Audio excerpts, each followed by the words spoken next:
Baghdad میں ایک بزرگ تھا۔ وہ گھر پر کوئی کام کر رہا تھا اور اس کو مزدور کی ضرورت پڑی۔ وہ بازار مزدور لینے گیا، کافی مزدور بیٹھے تھے۔ اس بزرگ کو ایک نوجوان پر نظر پڑی جو کافی کمزور تھا اور شکل سے متقی اور پرہیزگار لگ رہا تھا۔ بزرگ اس کے پاس گیا اور اس سے کہا، مزدوری کرو گے؟ نوجوان نے جواب دیا، جی ضرور کروں گا، لیکن میری 3 شرائط ہیں۔ بزرگ مسکرایا اور کہا کہ شرائط تو مالک رکھتا ہے، مزدور نہیں، لیکن بتاؤ آپ کی کیا شرائط ہیں؟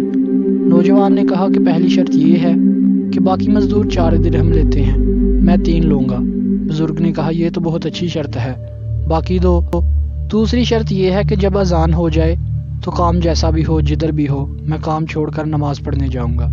اور تیسری شرط یہ ہے کہ مجھ سے کوئی سوال نہیں پوچھو گے۔ بزرگ نے کہا، ٹھیک ہے، آ جاؤ۔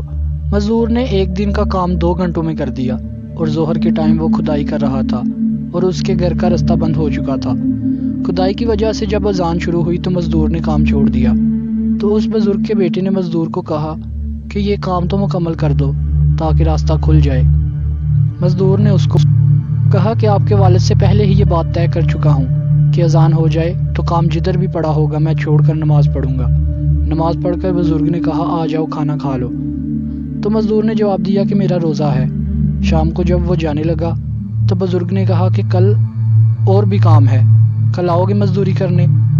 نوجوان نے جواب دیا کہ آپ سمجھدار بندے لگ رہے ہیں، کیا آپ کے پاس کوئی گارنٹی ہے کہ کل تک ہم میں سے کوئی زندہ رہے گا؟ اگر آپ گارنٹی دیتے ہیں تو میں آ جاؤں گا۔ بزرگ نے اس سے اس کا نام پوچھا تو مزدور نے جواب دیا کہ یہ بات پہلے طے ہو چکی تھی کہ آپ مجھ سے کوئی سوال نہیں پوچھو گے۔ وہ مزدور 3 درہم لے کر چلا گیا۔ اگلی صبح وہ بزرگ اس نوجوان کو لینے پھر بازار چلا گیا، لیکن وہ ادھر نہیں تھا۔ بزرگ نے دوسرے مزدوروں سے پوچھا کہ وہ نوجوان کدھر ہے، تو ان کو جواب ملا کہ وہ کہتا ہے کہ میرا ہفتے کا خرچہ 3 درہم ہے، اس لیے وہ صرف ہفتے والے دن آتا ہے، باقی دنوں میں وہ اللہ کا ذکر کرتا ہے۔ وہ بزرگ چلا گیا اور ہفتے والے دن پھر آ گیا اس مزدور کو لینے، لیکن وہ آج بھی ادھر نہیں تھا۔ بزرگ نے پھر مزدوروں سے پوچھا کہ وہ نوجوان تو آج بھی نہیں آیا، آج تو ہفتہ ہے۔ تو اس کو کسی نے بتایا کہ وہ تو بہت سخت بیمار ہو گیا ہے۔ بزرگ نے اس کا گھر کا پتہ پوچھا تو اس کو بتایا کہ قبرستان کے آگے ایک کچی بستی ہے، ادھر رہتا ہے۔ جب بزرگ اس کے گھر پہنچا تو دروازے پر دستک دی۔ اندر سے بزرگ کو نام سے مخاطب کر کے کہا کہ دروازہ کھلا ہے، آ جاؤ۔ بزرگ حیران ہوا کہ آپ کو کیسے پتہ چلا کہ میں ہوں؟ تو اس نوجوان نے جواب دیا کہ ایک اللہ والا ہی اس کا حال پوچھنے آ سکتا ہے۔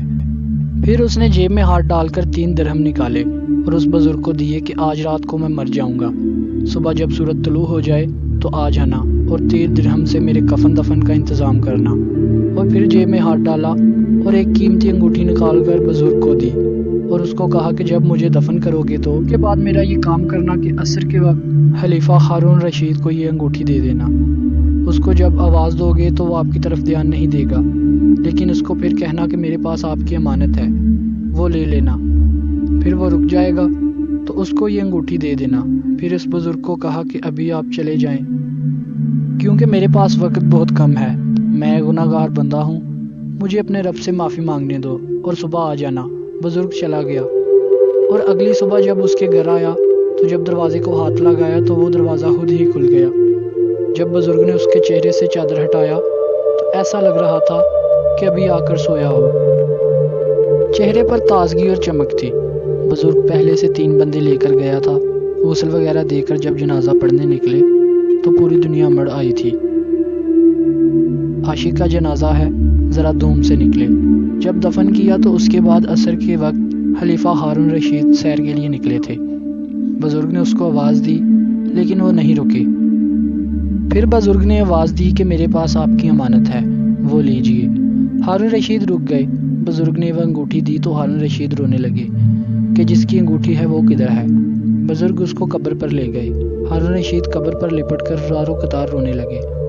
بزرگ پہلے سے بہت غمزدہ تھا اور کہنے لگا، میرا کلیجہ پھٹا جا رہا ہے، مجھے بتا دیجئے کہ یہ نوجوان کون تھا؟